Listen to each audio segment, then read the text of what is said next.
अस्सलामुअलैकुम dear viewers, उम्मीद करती हूँ आप सब ठीक होंगे। अल्लाह के करम से मैं भी बिल्कुल ठीक हूँ। लेक्चर से पहले मेरे चैनल को सब्सक्राइब करना ना भूलें, बेल आइकन का बटन दबाएं, वीडियो को ज़्यादा से ज़्यादा शेयर एंड लाइक कीजिए ताकि मैं इसी तरह आपके लिए इंटरेस्टिंग वीडियोस लेकर आऊँ। Class 9th chapter 3 chemical bonding हम डिस्कस कर रहे हैं और प्रीवियस लेक्चर में व्यूवर्स मैं आपको आयोनिक बॉन्ड के हवाले से बता चुकी हूँ, covalent bond and coordinate covalent bond.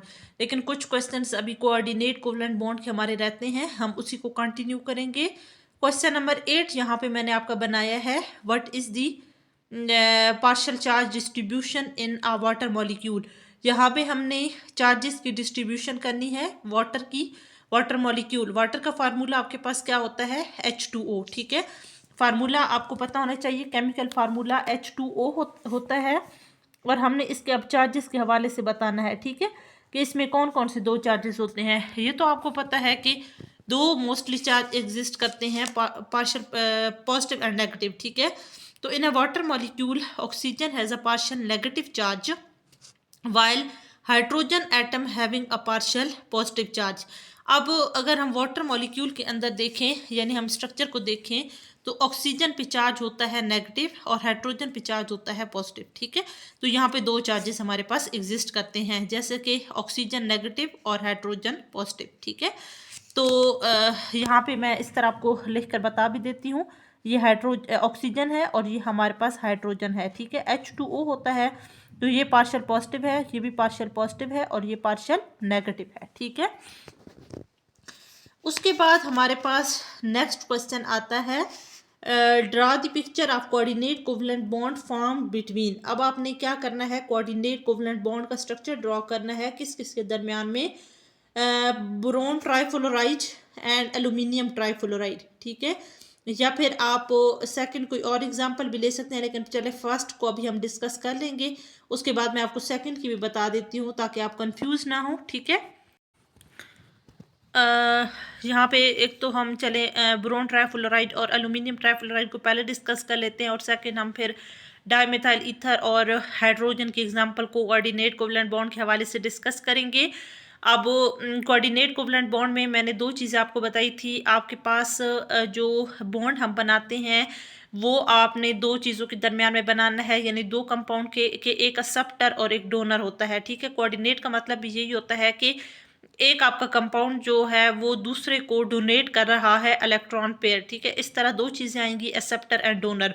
तो यहाँ पे हम बोरोन ट्राइफ्लोराइड और एल्यूमिनियम ट्राइफ्लोराइड की एग्जांपल को डिस्कस करेंगे और सेकंड डाईमिथाइल ईथर और हाइड्रोजन की। ठीक है, अब इसका सेकंड हमने पार्ट करना है कि which compound is not able to form a coordinate covalent bond, कि हमारे पास कौन सा ऐसा कंपाउंड है जो यहाँ पे कोऑर्डिनेट कोवलेंट बॉन्ड के हवाले से वो एबल नहीं है। ठीक है, तो आंसर हम पहले कर लेते हैं कि अ coordinate covalent bond can not be formed between boron trifluoride and aluminium trifluoride. अब कोऑर्डिनेट कोवलेंट बॉन्ड जो है वो यहाँ पे नहीं बनता किस किस के दरमियान में, boron trifluoride and aluminium trifluoride के दरमियान। In the formation of coordinate covalent bond one molecule must act as a electron donor. अब जब भी आप कोऑर्डिनेट कोवलेंट बॉन्ड बनाते हैं तो एक जो मॉलिक्यूल है वो यहाँ पे इलेक्ट्रॉन डोनर के हवाले से एक्ट करना चाहिए। ठीक है, उसे आप लेविस बेस कहते हैं। और सेकंड आपके पास है and the other as an electron acceptor, और दूसरा इलेक्ट्रॉन एक्सेप्टर है। ठीक है, so both boron trifluoride and aluminium trifluoride are electron acceptor. अब ये जो दो हमारे पास है, जो बोरोन ट्राइफ्लोराइड और एल्यूमिनियम ट्राइफ्लोराइड है, वो इलेक्ट्रॉन एक्सेप्टर है। ठीक है, so they can not form a coordinate covalent bond with each other. इसी वजह से उनके दरमियान कोऑर्डिनेट कोवलेंट बॉन्ड नहीं बनता। ठीक है, तो सेकंड हम पार्ट डिस्कस करते हैं। सेकंड है ना कि विच कंपाउंड इज नॉट, ये तो चलो हमने इसी में आंसर इसका कर दिया। अब सेकंड जो है वो आपके पास है डाईमिथाइल ईथर और हाइड्रोजन। ठीक है, तो coordinate covalent bond between dimethyl ether and hydrogen is given below. अब हम यहाँ पे इसका स्ट्रक्चर ड्रॉ कर लेते हैं कोऑर्डिनेट कोवलेंट बॉन्ड का। अब ये आपके पास क्या है, डाईमिथाइल ईथर। ठीक है, जो हमारे पास इस फॉर्म में भी होता है और हम इस फॉर्म में भी इसको लिख सकते हैं। ठीक है, तो ये हमारे पास डायमिथाइल ईथर है और ये हाइड्रोजन है, ठीक है। ये दोनों आपस में कोऑर्डिनेट कर रहे हैं, इसे हम कोऑर्डिनेट कोवलेंट बॉन्ड कहते हैं, ठीक है। तो ये हमारे पास दो चीज़ें इस तरीके से आ गई, यानी हम इस तरीके से इसको लिख सकते हैं। इसको कहते हैं, ये मैंने स्ट्रक्चर ड्रॉ कर दिया है कोऑर्डिनेट कोवलेंट बॉन्ड का, ठीक है। मैं दोबारा आपको एक्सप्लेन कर देती हूँ। यहाँ पे class 9th chapter 3 chemical bonding आप डिस्कस कर रहे हैं। कोऑर्डिनेट कोवलेंट बॉन्ड हमारा टॉपिक है। Ionic bond, covalent bond discuss कर चुके थे और कोऑर्डिनेट कोवलेंट बॉन्ड को मैंने एक्सप्लेन कर दिया था, लेकिन इसके कुछ क्वेश्चंस रहते हैं जो यहाँ पे एक्सप्लेन होंगे। What is the partial charge distribution in a water molecule. तो यहाँ पे हमने चार्जेस वाटर मॉलिक्यूल लेके ना उसके चार्जेस के को डिस्ट्रीब्यूट करना है। तो आपको पता है कि वाटर का जो फार्मूला होता है, केमिकल फार्मूला, वो H2O है, ठीक है। तो यहाँ पे दो चार्जेस होते हैं, पॉजिटिव एंड नेगेटिव। तो in a water molecule oxygen has a partial negative charge while hydrogen atom having a partial positive charge. तो यहाँ पे हमारे पास ऑक्सीजन पे चार्ज नेगेटिव होगा और हाइड्रोजन पे पॉजिटिव होगा। तो इस तरीके से मेरे पास यहाँ पे चार्ज की डिस्ट्रीब्यूशन हो जाएगी, ठीक है। नेक्स्ट मेरे पास यहाँ पे एक्सरसाइज के कुछ क्वेश्चंस हैं जो पेपर्स के लिहाज से बहुत ज़्यादा हेल्पफुल होंगे आपके लिए। Draw the picture of coordinate covalent bond form between. अब यहाँ पे आपने दो स्ट्रक्चर्स लेने हैं। एक आपके पास है boron trifluoride and aluminium trifluoride और सेकंड आपके पास है डाइमिथाइल ईथर और हाइड्रोजन, ठीक है। अब ये आपने दो स्ट्रक्चर्स ड्रॉ करने हैं, लेकिन इससे पहले हमने यहाँ पे एक सेकंड पार्ट ये करना है कि which compound is not able to form a coordinate covalent bond, कि यहाँ पे कौन सा कंपाउंड जो है उसमें कोऑर्डिनेट कोवलेंट बॉन्ड नहीं बन सकता, उसमें हम स्ट्रक्चर को ड्रॉ नहीं कर सकते या वो यहाँ पे एबल नहीं है। तो coordinate covalent bond can not be form between boron trifluoride and aluminium trifluoride. Coordinate covalent bond यहाँ पे दो कंपाउंड के दरमियान नहीं बन सकता, एक तो बोरोन ट्राइफ्लोराइड और सेकंड आपके पास एल्यूमिनियम ट्राइफ्लोराइड, ठीक है। So, in the formation of a coordinate covalent bond, one molecule must act as a electron donor. जब भी आप कोऑर्डिनेट कोवलेंट बॉन्ड बनाते हैं तो एक आपका मॉलिक्यूल इलेक्ट्रॉन डोनर के तौर पे काम करता है, उससे लेविस बेस कहते हैं, ठीक है, यानी लेविस बेस के अकॉर्डिंग। और other act as electron acceptor. So both boron trifluoride and aluminium trifluoride are electron acceptor. लेकिन यहाँ पे हमारे दोनों ही इलेक्ट्रॉन एक्सेप्टर हैं। कौन कौन? बोरोन ट्राइफ्लोराइड और एल्यूमिनियम ट्राइफ्लोराइड, ठीक है, वो इलेक्ट्रॉन एक्सेप्टर हैं। So they can not form a coordinate bond with each other. यहाँ पे वो कोऑर्डिनेट कोवलेंट बॉन्ड नहीं बना सकता, ठीक है। अब इसका हमने सेकंड जो बी पार्ट है वो ये है, डाइमिथाइल ईथर और हाइड्रोजन, इनका हमने कोऑर्डिनेट कोवलेंट बॉन्ड इसका स्ट्रक्चर ड्रॉ करना है। तो यहाँ पे मैंने इसका स्ट्रक्चर ऐसे ड्रॉ कर दिया है, ठीक है। तो यहाँ पर आपके पास कोऑर्डिनेट कोवलेंट बॉन्ड का स्ट्रक्चर आ गया। यहाँ तक हमारा कोऑर्डिनेट कोवलेंट बॉन्ड का टॉपिक क्लियर हो गया। अब यहाँ पे नेक्स्ट हमारे पास टॉपिक है मेटल्स, ठीक है।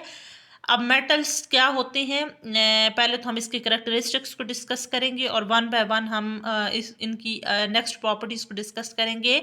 मेटल्स, वैसे मैं आपको इसका थोड़ा इंट्रोडक्शन दे देती हूँ कि metals which has ability to lose the electrons, ठीक है। और मेटल्स जो है यानी इलेक्ट्रॉन को लूज़ करने की एबिलिटी रखते हैं और उस लिहाज से उस पर पॉजिटिव चार्ज आता है। जैसा कि मैं आपको एग्जांपल दे देती हूँ, सोडियम, ये एक न्यूट्रल स्पीशी है। अब जब इसमें से इलेक्ट्रॉन लूज़ होगा, जब आप इस पर कोई एक्सटर्नल फोर्स लगाएंगे तो इस पे पॉजिटिव चार्ज आएगा, ठीक है। तो ये एबिलिटी रखता है इलेक्ट्रॉन को लूज़ करने की, मेटल्स, ठीक है। और जितनी भी आपके पास बेसिस हैं, ठीक है, बेस वो सारे क्या है, आपके मेटल्स हैं, ठीक है। और मेटल्स का वन बाय वन हम करैक्टरिस्टिक्स को डिस्कस करेंगे, फिर मैं आपको क्लियर करूंगी। Write down the characteristics of metal. Metal usually show metallic lustre. उसके बाद metals usually have high melting and boiling points. So metals are good conductor of heat and electricity. Metals are usually hard and heavy. Metals are made into different shapes of by applying pressure, ठीक है। तो ये मैं आपको clear कर देती हूँ कि इसके करैक्टरिस्टिक्स मेटल के क्या होते हैं, ठीक है। तो सबसे पहला जो करेक्टरिस्टिक है वो ये है कि metal usually show metallic lustre, ठीक है, यानी मेटल के अंदर एक धाती चमक होती है, ठीक है। इनकी जो ज़ाहरी सूरत होती है, यानी अगर हम देखें तो ये बाकायदा शाइन करती है, ठीक है। Metal usually have high melting and boiling point, ये ज़्यादातर सॉलिड फॉर्म में होते हैं और इनको मेल्ट करवाने के लिए और बॉयल करवाने के लिए आपको हाई टेम्परेचर चाहिए होता है, ठीक है। इसलिए हम कहते हैं कि इनके high melting and boiling points है, ठीक है। Metal are good conductor of heat and electricity. अब मेटल्स में मैंने आपको बताया है कि ये इलेक्ट्रॉन को लूज करने की एबिलिटी रखते हैं, ठीक है। तो इसी वजह से इनके इलेक्ट्रॉन्स की फ्री मूवमेंट होती है, फ्री मूवमेंट की वजह से ये they are good conductor of heat and electricity. Metals are usually hard and heavy, एक तो ये बहुत ज़्यादा सख्त होते हैं, भारी होते हैं, ठीक है, मतलब यूजली सॉलिड फॉर्म में होते हैं, जैसा कि मैंने ऊपर भी बताया है। इसी वजह से इनकी मेल्टिंग और हाई बॉइलिंग पॉइंट्स जो है वो हाई होते हैं, ठीक है। So metals are made into different shapes by applying pressure. ये जो मेटल्स हैं ये इनको हम डिफरेंट शेप्स दे सकते हैं, मुख्तलिफ शेप्स में ढाल सकते हैं जब प्रेशर अप्लाई करते हैं, ठीक है। तो वन बाय वन, यानी metal usually show metallic lustre, ये आप हेडिंग बना सकते हैं मेटालिक लस्टर की। सेकंड आप यानी फर्स्ट आपकी मेटालिक लस्टर है, सेकंड आप मेल्टिंग और बॉइलिंग पॉइंट की हेडिंग बना सकते हैं, थर्ड आप हीट एंड इलेक्ट्रिसिटी की हेडिंग बना सकते हैं, ठीक है। फोर्थ हार्डनेस एंड हार्डनेस की बस बना सकते हैं, ठीक है, या स्ट्रक्चर की बना सकते हैं। और उसके बाद आप डिफरेंट शेप्स की इसकी हेडिंग बना सकते हैं कि metal usually show metallic luster, metals usually have high melting and boiling points, metal a good conductor of heat and electricity, metals are usually hard and heavy, metals are made into different shapes by applying pressure, ठीक है। तो ये हमारा first question यहाँ पे complete हो गया। अब ये पेपर्स में आपसे इसी तरह क्वेश्चन किया जा सकता है कि write down characteristics of metal, तो आपने वन बाय वन इनके करेक्टरिस्टिक्स को बताना होगा, या फिजिकल प्रॉपर्टीज़ की बात की जा सकती है तो आपने ये एक्सप्लेन करनी होगी, ठीक है। अब नेक्स्ट आपके पास क्वेश्चन है डिफाइन मेटालिक बॉन्ड। अब मेटालिक बॉन्ड क्या होता है कि when positively charge metal ions are held together by freely moving electrons, the bond formed, it is called metallic bond. अब क्या होता है कि मेटल्स पे मैंने आपको बताया कि लूज करने की एबिलिटी रखते हैं इलेक्ट्रॉन्स को, तो इस पे हमेशा चार्ज होता है पॉजिटिव, ठीक है। और जब पॉजिटिव चार्ज होगा, इलेक्ट्रॉन को लूज करने की एबिलिटी रखेंगे तो इसके इलेक्ट्रॉन्स की मूवमेंट फ्री मूवमेंट होगी, ठीक है। तो जो बॉन्ड बनेगा उसको कहते हैं मेटालिक बॉन्ड, ठीक है। जैसा कि एग्जांपल मैंने आपको सोडियम की दी है, तो सोडियम पे चार्ज कौन सा होता है, पॉजिटिव, ठीक है, Na पॉजिटिव, ठीक है, ये इस तरह। तो when positively charge metal ions are held together by freely moving electron, the bond form, it is called metallic bond, ठीक है। उसके बाद नेक्स्ट हमारे पास क्वेश्चन है कि on which strength metallic bond depend, कि मेटालिक बॉन्ड जो है वो अगर हम स्ट्रेंथ की बात करें वो किस पे डिपेंड करती है, तो strength of metallic bond depends, वो किस पे डिपेंड कर रही है, हम इसके कुछ पॉइंट्स डिस्कस करेंगे अपॉन टू फैक्टर्स। सबसे पहला फैक्टर है number of positive charge present on the positive ions. अब एक तो हमने चार्जेस को देखना है, जिस तरह हमने सोडियम की बात की है, तो सोडियम पे कौन सा चार्ज होता है, पॉजिटिव, ठीक है। तो उसके बाद हम मैग्नीशियम की बात करें तो उस पर कौन सा चार्ज होता है, +2 चार्ज होता है, ठीक है। एल्यूमिनियम की बात करें तो +3 चार्ज होता है। तो number of positive charge present on the positive ions. Second, number of mobile electron set free by each atom, और हर एटम भी ये देखना है कि इसके अंदर जो नंबर ऑफ मोबाइल इलेक्ट्रॉन्स हैं, मतलब एटम के लिहाज से वो किस तरह हैं, कितने फ्री हैं, set free by each atom, ठीक है। तो ये चीज़ हमने डिस्कस करनी है। मैं दोबारा क्लियर कर लेती हूँ, आपको बता देती हूँ कि on which strength of metallic bond depend. तो strength of metallic bond depend upon two factors, ठीक है। पहला फैक्टर है number of positive charge present on the positive ions, और सेकंड क्या है, number of mobile electron set free by each atom, ठीक है। तो यहाँ पे हमने चार्जेस इस हवाले से देखने हैं कि इस पर पॉजिटिव चार्ज या पॉजिटिव चार्जेस हैं कितने, ठीक है। नेक्स्ट हमारे पास है कि how metallic bond in sodium metal is different from metallic bond present in a magnesium metal. कि अगर हम यहाँ पे सोडियम मेटल की बात करें तो उनमें जो उसका मेटेलिक बॉन्ड है वो कैसे डिफरेंट है मैग्नीशियम मेटल में मेटल से। तो in sodium metal each sodium atom set free only one electron. Metallic bond in sodium metal is therefore not very strong. अगर हम देखें सोडियम की बात करें तो सोडियम पे हमेशा चार्ज होता है पॉजिटिव, ठीक है। तो इनमें एक इलेक्ट्रॉन है, ठीक है, एक इलेक्ट्रॉन है, तो मेटेलिक बॉन्ड सोडियम का जो है वो ज़्यादा स्ट्रॉन्ग नहीं होगा, ठीक है। In magnesium metal each magnesium atom release two electron to acquire two positive charge. अब अगर हम मैग्नीशियम की बात करें तो मैग्नीशियम पे चार्ज होता है +2। तो यहाँ पे metallic bond will be evidently be stronger than that in a sodium metal. तो यहाँ पे मेटेलिक बॉन्ड जो होगा वो किसका ज़्यादा स्ट्रॉन्ग होगा, मैग्नीशियम का, ठीक है, then that in a sodium metal, ठीक है। यानी अब मैं दोबारा क्लियर कर देती हूँ कि how metallic bond in sodium metal is different from metallic bond present in magnesium metal. तो आंसर आपका होगा कि यानी क्वेश्चन ये है कि जो सोडियम मेटल है वो किस तरह उसका मेटेलिक बॉन्ड डिफरेंट है मैग्नीशियम मेटल में। तो in sodium metal each sodium atom set free only one electron. Sodium में आपके पास एक इलेक्ट्रॉन है। So metallic bond in sodium metal is therefore not very strong. In magnesium metal, each magnesium atom release 2 electron to acquire 2 positive charge। और magnesium की बात करें तो 2 electrons होते हैं। So metallic bond will be evidently be stronger than that in a sodium metal, ठीक है। तो इसलिए जो मेटेलिक बॉन्ड है वो सोडियम में ज़्यादा स्ट्रॉन्ग होगा एज कम्पेयर टू मैग्नीशियम।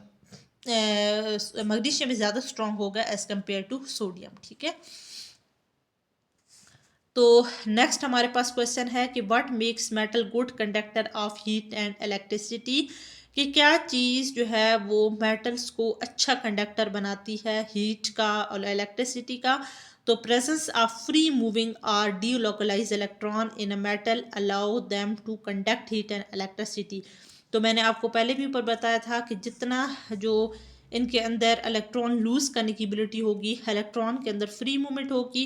तो जब इलेक्ट्रॉन की फ्री मूवमेंट होगी तो इसमें से करंट पास होने की एबिलिटी बढ़ जाएगी। जैसा कि मैंने बार बार एग्जांपल दी है, सोडियम की एग्जांपल अगर हम करें या मैग्नीशियम की बात करें तो इनमें इलेक्ट्रॉन को लूज़ करने की एबिलिटी होती है। जब इलेक्ट्रॉन लूज़ होगा तो इसका मतलब ये है कि इसमें करंट जो पास होने की एबिलिटी है वो बढ़ जाएगी, ठीक है। तो मैं दोबारा क्लियर कर देती हूँ आपको सारे टॉपिक, जो सारे क्वेश्चंस हमने किए हैं chapter 3 chemical bonding of chemistry 9th हम डिस्कस कर रहे हैं। कोऑर्डिनेट कोवलेंट बॉन्ड में हमने कुछ क्वेश्चंस कर लिए थे, लेकिन हमारे कुछ क्वेश्चंस रहते थे, वो हम एक्सप्लेन करेंगे। What is the partial charge distribution in a water molecule। तो in a water molecule oxygen has a partial negative charge and hydrogen atom has a partial positive charge। तो 2 चार्जेस होते हैं positive और negative water के अंदर, ठीक है। फिर हमने एक्सरसाइज की यहाँ पे कुछ क्वेश्चन यहाँ पे देखे हैं। Draw the picture of coordinate covalent bond in boron trifluoride and aluminium trifluoride and next is dimethyl ether and hydrogen. और इसी में सेकंड क्वेश्चन हमने देखा है कि which compound is not able to form a coordinate covalent bond.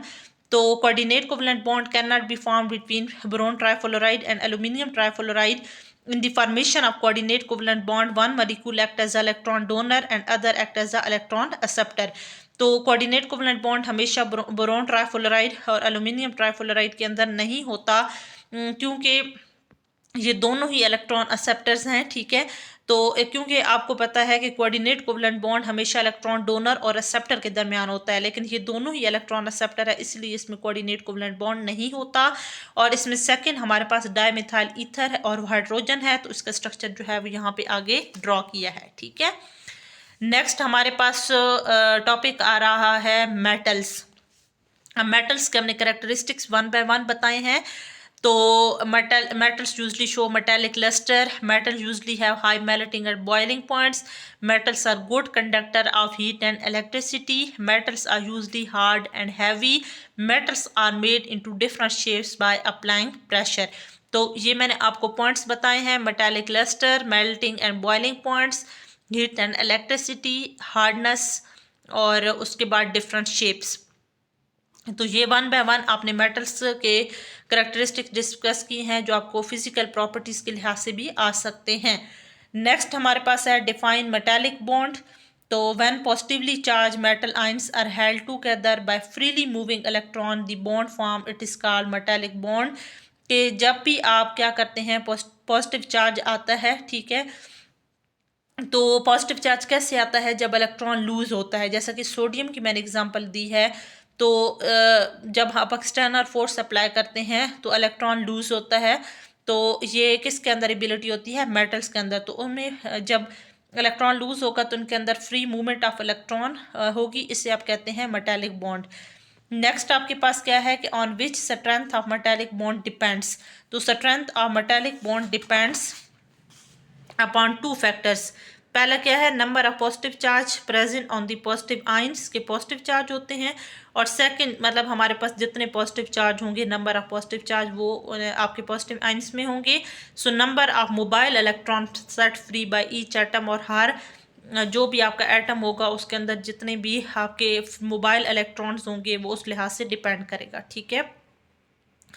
Next आपके पास क्या है कि how metallic bond in sodium metal is different from metallic bond present in magnesium metal. तो in sodium metal each sodium atom set free only one electron. अब आपको sodium का पता है कि उसके अंदर एक इलेक्ट्रॉन होता है। So metallic bond in a sodium metal is not very strong, मतलब ये स्ट्रॉन्ग नहीं है, ठीक है, क्योंकि इसके अंदर एक एटम है as compare to magnesium metal. So in magnesium metal, each magnesium atom releases two electron to equal to positively charge। अब अगर हम मैग्नीशियम की बात करें तो उसके अंदर दो इलेक्ट्रॉन लूज होते हैं, इसलिए हम कहेंगे कि metallic bond will B stronger than that in a sodium metal, ठीक है। मैग्नीशियम के अंदर स्ट्रॉन्ग होगा बॉन्ड। नेक्स्ट क्वेश्चन आपके पास है कि what makes metal good conductor of heat and electricity. So presence of free moving or delocalized electron in a metal allow them to conduct heat and electricity। अब जितने भी आपके number of electrons होंगे, free number of electrons होंगे जो move करेंगे metals के अंदर, तो उसी लिहाज से उसकी एबिलिटी बढ़ेगी कंडक्ट करने की हीट एंड इलेक्ट्रिसिटी, ठीक है। तो यहाँ तक आपके ये क्वेश्चन हम लोगों ने कर ली हैं, यानी coordinate covalent bond and metals के। लेकिन कुछ क्वेश्चंस मेटल के रहते हैं जो इंशाल्लाह नेक्स्ट लेक्चर में मैं आपको क्लियर करूँगी। तो उम्मीद करती हूँ कि आज का लेक्चर आपको क्लियर हो गया होगा, ठीक है। और इसी तरह नेक्स्ट मेरी वीडियोस को भी लाइक एंड शेयर कीजिए ताकि मैं आपके लिए इंटरेस्टिंग वीडियोस लेकर आऊँ और ये क्वेश्चन आपके लिए हेल्पफुल होंगे, आप अंडरस्टैंड करेंगे टॉपिक को। तो ये इसलिए मैंने आपके हर टॉपिक से रिलेटेड जो है क्वेश्चंस बनाए हैं, ठीक है। तो आज के लिए अल्लाह हाफिज़।